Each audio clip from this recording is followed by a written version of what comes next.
नमस्कार, कैसे हैं आप लोग। सर्वोदय एकेडमी की यूट्यूब चैनल पर आप लोगों का हार्दिक स्वागत है, अभिनंदन है। अभी देश में कोरोना महामारी चल रही है। आप लोगों से विनम्र निवेदन है कि आप लोग अपने घर पर ही रहें, बाहर निकलें तो मास्क लगा कर ही घर से बाहर निकलें, ठीक है। तो जैसे कि आपको पता है, अनुपात समानुपात की वीडियो 5वीं है, पार्ट 5 है, और इसमें हम एक नए टाइप को लेकर आए हैं। बड़ा ही ज़बरदस्त टाइप है ये, बहुत इंटरेस्टिंग भी है और इसके क्वेश्चन भी अक्सर पेपरों में पूछे जाते हैं। ज़रा एक एक करके यहाँ से हम क्वेश्चनों को करेंगे। आप लोग अपनी कॉपी और पेन तैयार रखिए, जैसे ही क्वेश्चन आता है वैसे ही आप उसे करने की कोशिश किया करें, जिससे कि आप लोगों का भी मनोबल थोड़ा सा बढ़े, ठीक है ना। तो देखिए ज़रा पहला क्वेश्चन आपके सामने, कोशिश करिए जिन लोगों को आता है वो लोग कर सकें इसको। क्वेश्चन है, by increasing the price of entry ticket to a fair in the ratio 9:13। फिर आगे कह रहा है next, the number of visitor to the fair has decrease in the ratio of 7:4। Question ये कह रहा है कि एक मेले की प्रवेश टिकट के मूल्य में 9:13 के रेशियो में वृद्धि कर दी गई। टिकटों का मूल्य जो है 9:13 के रेशियो में बढ़ा दिया गया, जिससे वहाँ जो विजिटर आए देखने वाले लोग वो 7:4 के रेशियो में कम हो गए। आप लोगों ने देखा होगा जब कभी भी किसी चीज़ का मूल्य बढ़ जाता है तो वहाँ पे लोग कुछ कम जाते हैं। क्यों? क्योंकि उनके पास पैसे इतने नहीं होते हैं उस चीज़ को देखने के लिए। तो 9 से 13 रुपये की टिकट कर दी, तो जो लोग आए वहाँ पे वो 7 से 4 हो गए।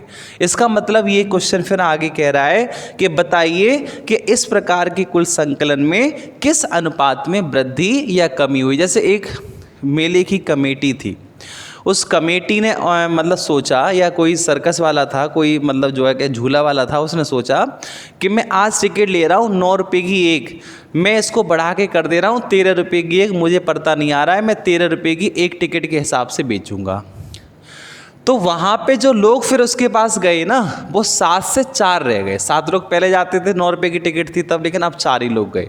इसका मतलब ये है कि जो टोटल कलेक्शन होगा, टोटल जो रेवेन्यू इकट्ठा होगा इसका, सर्कस वाले का, मेले वाले का, पहले 9 रुपये की एक टिकट थी, 7 लोग देखने आ रहे थे, इसका मतलब है 9/7 63 रुपये का पहले योगदान आता होगा, या पहले टोटल बिक्री इसकी हो जाती होगी, या मेले में टोटल इतना कलेक्शन होता होगा। लेकिन अब 13 रुपये की एक टिकट है और 4 ही लोग आ रहे हैं। इसका मतलब ये है कि अब जो है 52 रुपये आएंगे, ठीक है ना। ये डिवाइड हो रहा है, किसी संख्या से डिवाइड कर दीजिए, नहीं हो रहा है तो नहीं करना है, ठीक है। तो आपसे क्वेश्चन क्या कह रहा है, बताओ जो टोटल जो कलेक्शन हुआ है वो किस रेशियो में कम हो जाएगा या बढ़ जाएगा। तो पहला ऑप्शन है इंक्रीज्ड इन द रेशियो 52:63। ये गलत है, क्योंकि डिक्रीज़ हो रहा है, कम हो रहा है। कम किस रेशियो में हो रहा है? 63 से 52 हो रहा है। तो कौन सा आंसर लगाएंगे? Decrease in the ratio 63:52। तो हमारा ये वाला आंसर हो जाएगा कौन सा? तीसरा, ठीक है ना। तो अगला क्वेश्चन इसी तरीके का आपके सामने, कोशिश करेंगे सभी स्टूडेंट। देखो भाषाएं क्वेश्चन बदल बदल के देता है एग्जामिनर आपको, लेकिन आपको बिल्कुल भी घबराना नहीं है, ठीक है ना। अच्छे से आपको दिमाग से सोचना है और अपना आंसर निकाल के आना है। सभी लोग जल्दी से कमेंट करिए इस क्वेश्चन का आंसर। क्वेश्चन आ गया होगा आपके सामने, जल्दी से बताएं क्या आंसर आएगा इसका। In an office, salary of each employee increase in the ratio 4:5। एक ऑफिस में जो एम्प्लॉय काम करते थे, कर्मचारी, उनकी सैलरी को 4:5 के रेशियो में बढ़ा दिया गया, इंक्रीज कर दिया गया, जिससे वहाँ जो एम्प्लॉय काम करते थे, तथा एक और बात हुई यहाँ पे, फिर ये कह रहा है and the number of employ decrease in the ratio 5:3। मतलब 5 कर्मचारी पहले काम करते थे, तो फिर अब जो है वो 3 कर्मचारी ही रखे गए काम पे। उन्होंने सोचा, वो क्या कहते हैं, पहले 4 रुपये दे रहे हैं तो 5 रुपये कर दो, लेकिन जो कर्मचारी काम कर रहे हैं वो 5 से 3 कर दो। 5 कर्मचारी काम कर रहे हैं तो 3 ही को लगाओ, जब रुपया बढ़ा रहे हैं तो काम भी ज़्यादा करेंगे। तो बताओ भैया, जो कंपनी वाला है उसको पहले 4 रुपये एक कर्मचारी को दे रहा था, 5 कर्मचारी काम कर रहे थे। इसका मतलब है पहले रुपए जा रहे होंगे इसकी जेब से 20। अब 5-5 रुपये हर कर्मचारी को दे रहा है और अब 3 ही कर्मचारी काम कर रहे हैं बस। तो अब इसके पास से रुपए जाएंगे कितने? 15। बात समझ में आ रही है?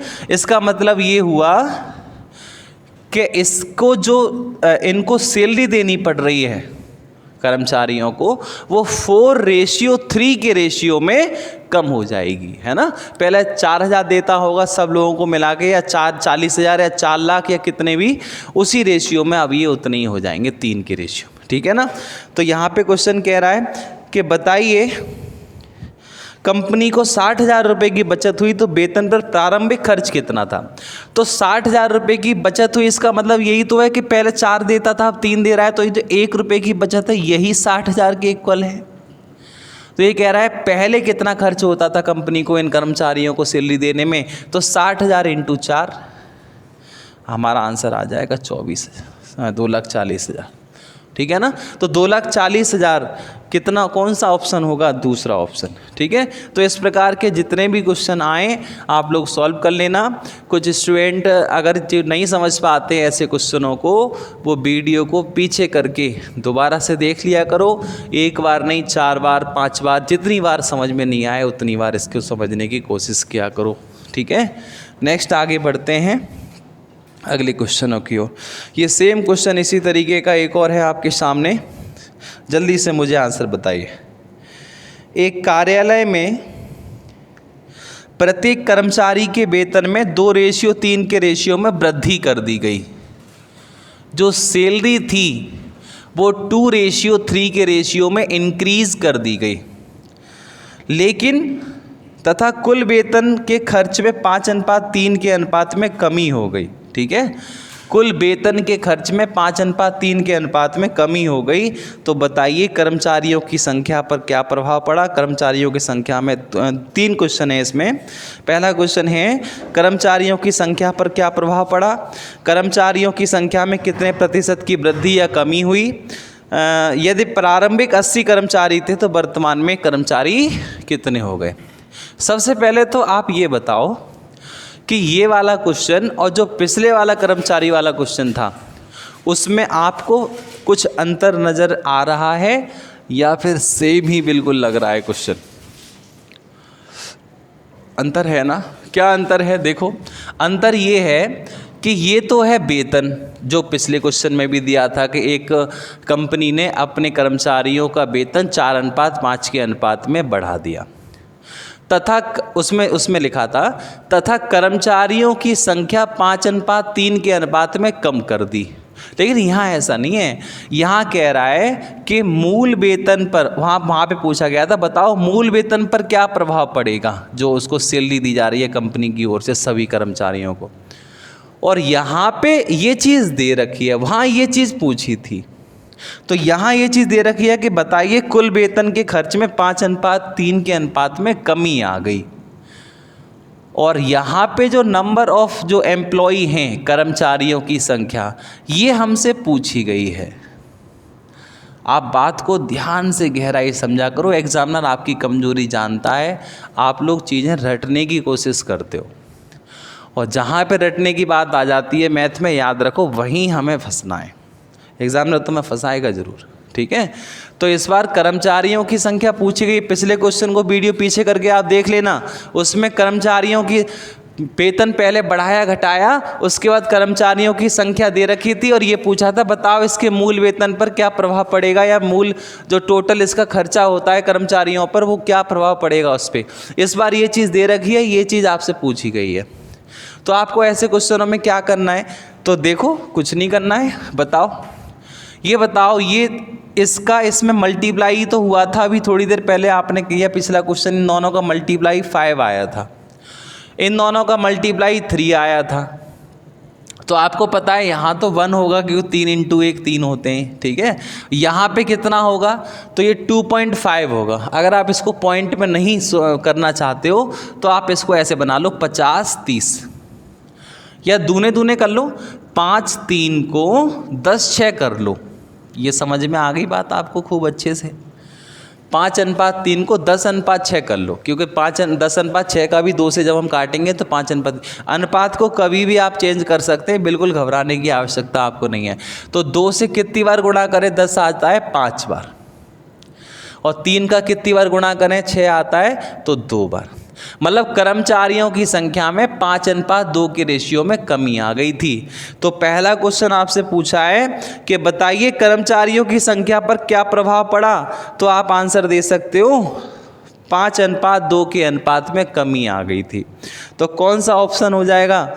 सी ऑप्शन हो जाएगा, तीसरा 5:2। दूसरा क्वेश्चन का आंसर दे सकते हो, कर्मचारियों की संख्या में कितने प्रतिशत की वृद्धि या कमी हुई?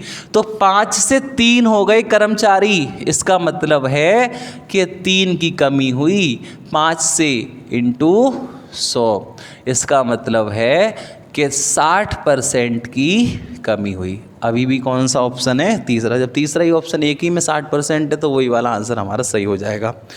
नेक्स्ट है तीसरा क्वेश्चन इसी में पूछा, ये प्रारंभिक कर्मचारी 80 थे तो वर्तमान में कितने रह गए?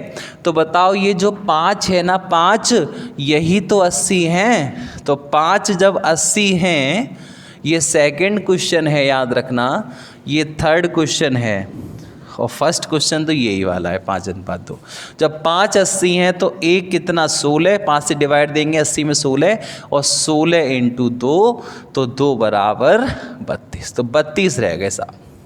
कौन सा ऑप्शन आ जाएगा? तीसरा। तो क्वेश्चन अच्छे से समझ में आ गया होगा ये। तो देखो, कभी भी जल्दबाजी नहीं करनी है आपको, हमेशा संयम बनाए रखा करो, उतनी ही जल्दबाजी किया करो जितनी चल सके, जितना क्वेश्चन का आंसर सही आए, ठीक है। स्पीड के साथ साथ हमें क्वेश्चन करने की एक्यूरेसी भी आनी चाहिए। ऐसा नहीं है कि हम 10 सेकंड के अंदर क्वेश्चन कर लें लेकिन सारे क्वेश्चन गलत जाएँ वो, ठीक है, आंसर उनके सही नहीं आए, तो ऐसे भी स्पीड का कोई फ़ायदा नहीं होता है, ठीक है। चलिए नेक्स्ट देखते हैं आगे। एक नेक्स्ट टाइप अब हम आगे बढ़ते हैं, इसी प्रकार का ही। देखिए आपके सामने, देखिए कोशिश करिए एक बार। The ratio of fares of the first and second class train between 2 station is 3:1।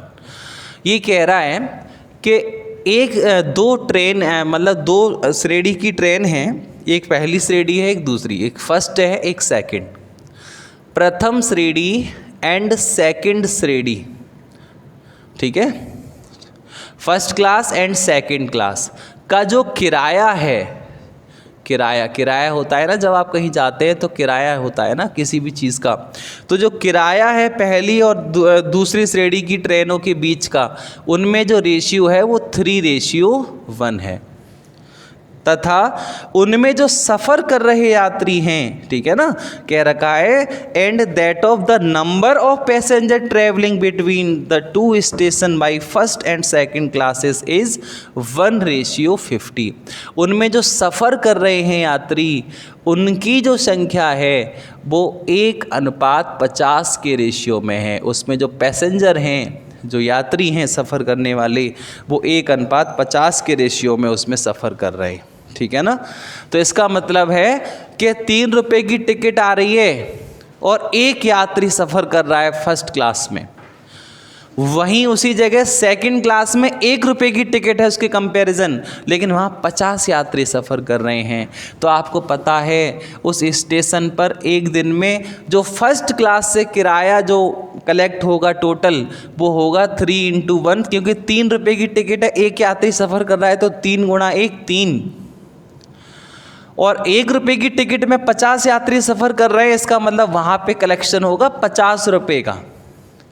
तो उस दिन, उस टाइम पे, उस स्टेशन पे 53 रुपया एक दिन में आएगा। तो आगे कह रखा है एक विशेष दिन 1325 रुपये का कुल किराया वसूला गया।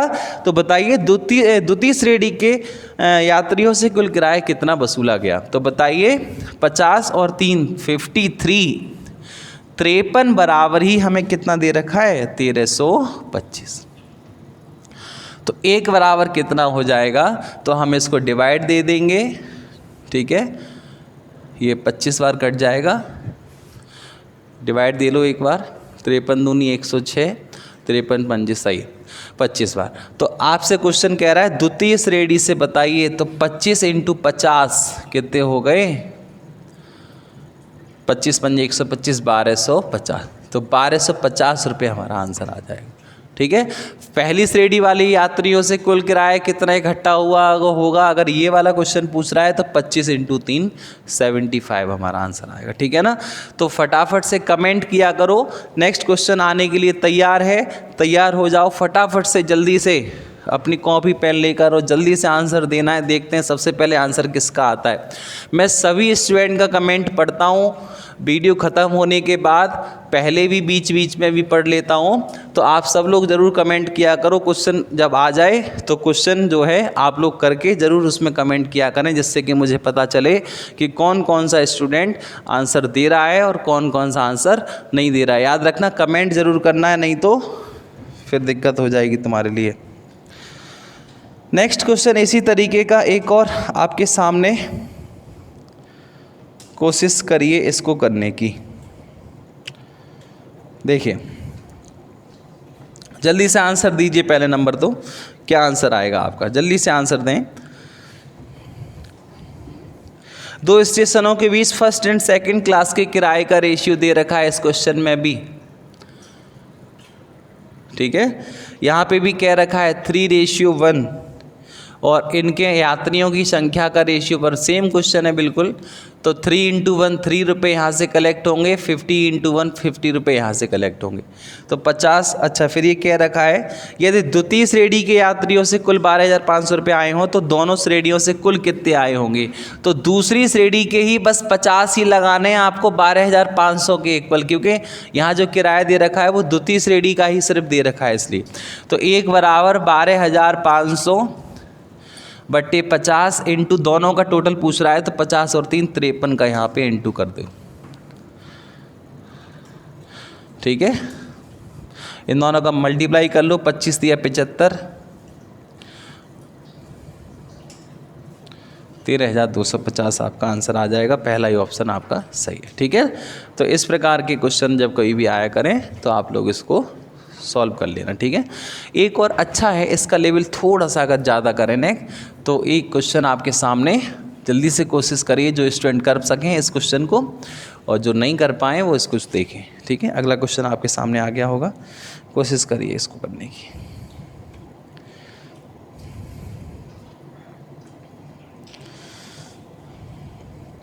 कोई व्यक्ति किसी निश्चित दूरी को ट्रेन, बस और कार से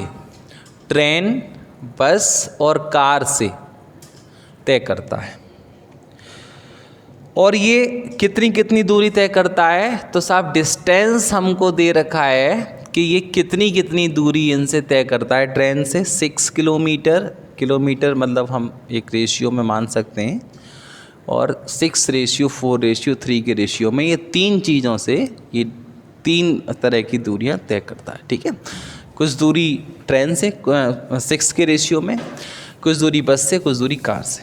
ठीक है, अच्छा, प्रति किलोमीटर किराए की जो दर है, पर किलोमीटर, बात समझना, पर किलो मतलब पर 1 किलोमीटर जाने का जो किराए का जो रेशियो है वो है 2:3:6।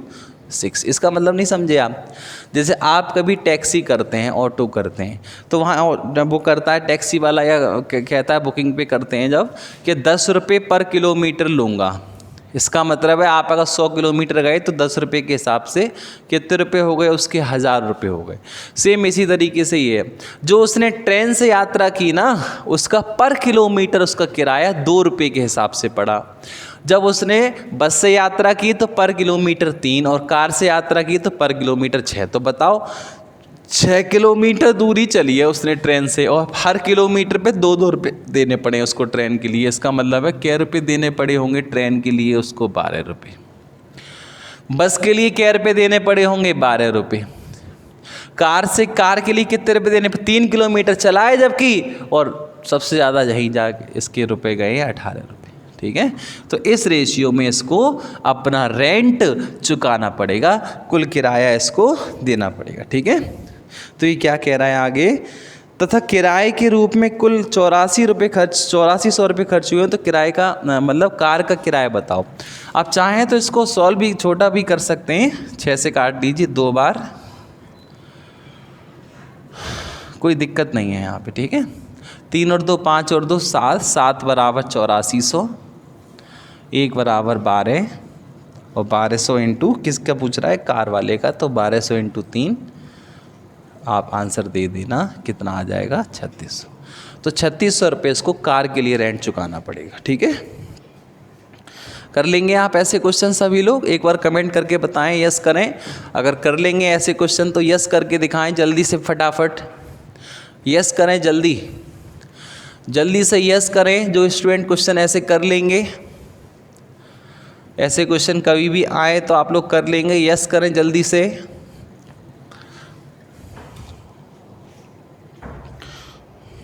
नेक्स्ट आगे देखिए।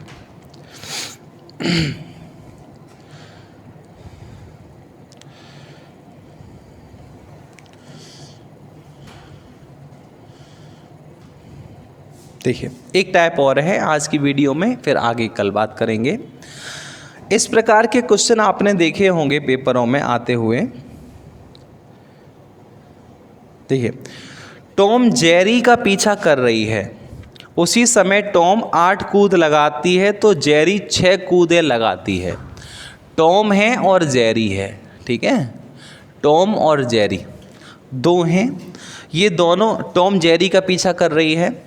तो जिस समय कूदें, जंप, ठीक है, कूद, जिस समय टॉम जो है ना वो 8 बार कूदती है, ऐसे कर करके जंप लगाती है, उतनी देर में जेरी सिर्फ 6 बार कूद पाता है, 6 बार ओनली, ठीक है।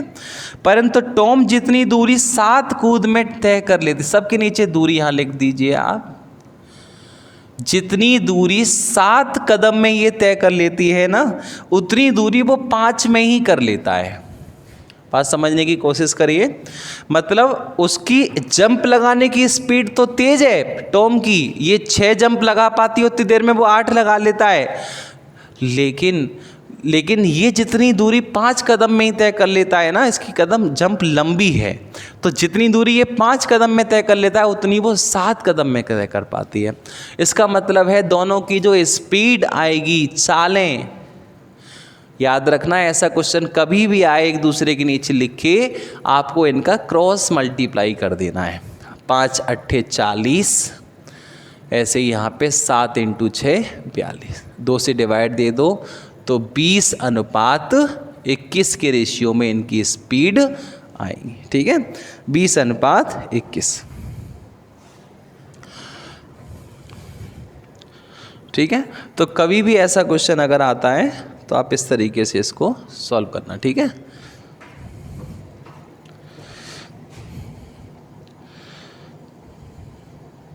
एक और क्वेश्चन है ऐसा, देख लीजिए। एक शिकारी कुत्ता एक खरगोश का पीछा करता है, ठीक है। A hound pursue a hare and takes 6 leaps for every 7 leaps of hare. ये कह रहा है एक शिकारी कुत्ता एक खरगोश का पीछा करता है, एक शिकारी कुत्ता एक खरगोश का पीछा करता है, ठीक है। और ये क्या कह रहा है, जितने समय में शिकारी कुत्ता 6 छलांगे लगाता है उतने समय में खरगोश 7 छलांगे लगा लेता है, किंतु शिकारी कुत्ते की 5 छलांगें खरगोश की 6 छलांगों के बराबर हैं, ठीक है। तो आप लोग यहाँ से क्रॉस मल्टीप्लाई कर लो, इनकी स्पीड आ जाएंगी 6 × 36 और 7 × 35, ये आपका आंसर आ जाएगा। 36 35 देखो किस ऑप्शन में है, तो पहले ऑप्शन में ही है, शिकारी कुत्ते की खरगोश से स्पीड पूछी। कभी कभी ये चेंज भी हो जाता है, खरगोश की शिकारी कुत्ते से पूछ लेगा तो इनको उल्टा कर देना, 35 पहले बोलना 36 बाद में। कभी कभी दोनों ऑप्शन होते हैं तो अक्सर हमें कन्फ्यूजन हो जाता है, तो ये देख लिया करो आप, पहले किसका नाम लिया गया है उसी का आंसर पहले बोलना है, ठीक है। चलिए, तो इस प्रकार के क्वेश्चन आते हैं, ठीक है। नेक्स्ट एक और है, छोटा सा क्वेश्चन है, 2 मिनट ज़रा देख लीजिए इसको भी। ये सब अच्छे अच्छे इंपॉर्टेंट प्रश्न थे जो मैंने आपको उठा के यहाँ से कराए। नेक्स्ट अगली क्लास में हम नेक्स्ट टाइप की बात करेंगे, बहुत इंपॉर्टेंट टाइप, सिक्कों पर आधारित प्रश्न। देखिए, आप लोगों ने एक फॉर्मूला पढ़ा होगा, स्पीड बराबर डिस्टेंस अपॉन टाइम, चाल बराबर दूरी बट्टे समय। तो अगर कभी भी ना टाइम अगर कांस्टेंट कर दें, कांस्टेंट मतलब एक नियत कर दें, 1 घंटा 2 घंटे फिक्स कर दें, तो जो स्पीड होती है चाल, वो डिस्टेंस के डायरेक्टली प्रोपोर्शनल हो जाती है, ठीक है। लेकिन अगर डिस्टेंस कांस्टेंट कर दें, ये फिक्स कर दें, तो स्पीड जो होती है हमारी वो इसके टाइम के इन्वर्सली प्रोपोर्शनल होती है। मतलब अगर टाइम कांस्टेंट है तो स्पीड का रेशियो ही डिस्टेंस का रेशियो हो जाता है सेम बिल्कुल, और अगर डिस्टेंस कांस्टेंट है तो स्पीड का रेशियो टाइम के रेशियो के जस्ट अपोजिट होता है, रेसिप्रोकल, इन्वर्सली होता है, ठीक है। तो इस प्रकार के ऊपर क्वेश्चन आते हैं। तो ज़रा क्वेश्चन देखिए, आपकी स्क्रीन पे आ गया होगा। देखिए, the speed of 3 cars are in the ratio 4:6:9। ये कह रहा है कि 3 कारों की चाल 4:6:9 के रेशियो में है। What is the ratio among the times taken by these car to travel the same distance? अगर एक ही दूरी तय करने में इनके द्वारा लिए गए समय का अनुपात बताइए। ये किसका रेशियो है मेरे भाई? स्पीड का। डिस्टेंस एक ही चलानी है इनको, तो इसका टाइम का रेशियो पूछ रहा है। तो स्पीड और टाइम आपस में क्या होते हैं? इन्वर्सली प्रोपोर्शनल होते हैं। मतलब टाइम का रेशियो आपको बनाना है तो स्पीड के रेशियो को आपको इन्वर्स करना होगा। और आपको पता है फ्रैक्शन कैसे सॉल्व करते हैं? एलसीएम ले लेते हैं इनका 36, और 36 का हर किसी रेशियो में हम मल्टीप्लाई कर देते हैं, जिससे कि ये फ्रैक्शन में जो रेशियो है वो हमारा सिंपल फॉर्म में हो जाता है, ठीक है। ये हम इसको डिवाइड कर देते हैं, ये हमारा आंसर आ जाता है, ठीक है ना। तो आप लोग ऐसे क्वेश्चन तो कर लेंगे। कौन सा आंसर आएगा, कौन सा ऑप्शन आएगा बताइए ज़रा एक बार, ठीक है। एक और क्वेश्चन का आंसर दीजिए, देखते हैं सबसे पहले आंसर कौन देगा। क्वेश्चन जैसे ही आएगा उसके 10 सेकंड के अंदर देखते हैं सबसे पहले आंसर कौन देगा इस क्वेश्चन का, ठीक है। तो देखते हैं किसका आंसर पहले आता है, ठीक है। क्वेश्चन आ गया है आपकी स्क्रीन पे, 10 सेकंड है आपके पास, जल्दी से बताइए कौन सबसे पहले आंसर देगा। देखते हैं किसका आंसर सबसे पहले आता है। The speed of 3 cars are in the ratio 1:2:3, ठीक है। फिर ये कह रहा है what is the ratio among the times taken by these cars to travel the same distance। ये कह रहा है टाइम का रेशियो बताओ अगर सेम डिस्टेंस तय करानी हो इनसे। तो आप लोग ऐसे करके इनका एलसीएम ले लीजिए, 6 से इंटू कर दो यहाँ पे, 6:3:2, ये हमारा आंसर आ जाएगा, ठीक है। कौन सा ऑप्शन आ जाएगा हमारा? दूसरा आंसर आपका सही हो जाएगा, ठीक है। तो इस प्रकार के जितने भी क्वेश्चन हो आप लोग उसको सॉल्व करना, और जो है नेक्स्ट टाइप में हम मिलेंगे आपको, ठीक है। अगली वीडियो में हम आपको नेक्स्ट टाइप इसका कराएंगे। इस टाइप के जितने भी क्वेश्चन, बहुत अच्छे अच्छे क्वेश्चन मैंने आज आपको कराए, इसी तरीके से हम चलेंगे धीरे धीरे। आपको पूरा चैप्टर जिस दिन ख़त्म होगा उस दिन कोई भी डाउट आपका रेशियो प्रोपोर्शन से नहीं बचेगा, और डाउट बचता भी है तो मैं एक व्हाट्सएप पे आप मुझे मैसेज कर दीजिए, ये नंबर जो है आपका। एक दिन लास्ट में सारे डाउट की एक इकट्ठी वीडियो बना देंगे आपकी, जो जो आपके डाउट बचेंगे, ठीक है ना, उन डाउट के ऊपर, ठीक है ना। तो आप लोग तब तक इसको सॉल्व करिए, अगली वीडियो में मिलते हैं, ठीक है ना। तब तक के लिए नमस्कार, ध्यान रखिए अपना, और कोरोना में आप लोग बिल्कुल भी घर से बाहर ना निकलें, मास्क वगैरह लगा कर ही घर से बाहर निकलें, ठीक है। ठीक है।